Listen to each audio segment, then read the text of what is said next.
Welcome to Madasaling Pinoy, your prayer partner. Ngayon po ay Huwebes ng ikatlong linggo sa karaniwang panahon.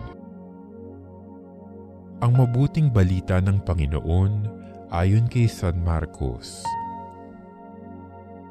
Noong panahong iyon, sinabi ni Jesus sa mga tao, "Sinisindihan ba ang ilawan para itago sa ilalim ng takalan o kaya'y sa ilalim ng higaan?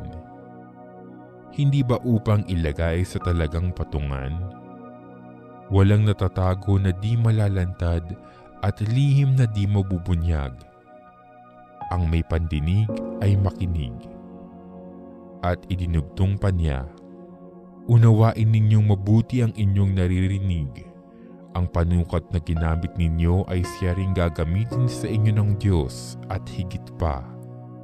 Sapagkat ang mayroon ay bibigyan pa, ngunit ang wala, kahit ang kakaunting nasa kanya ay kukunin pa." Ang mabuting balita ng Panginoon.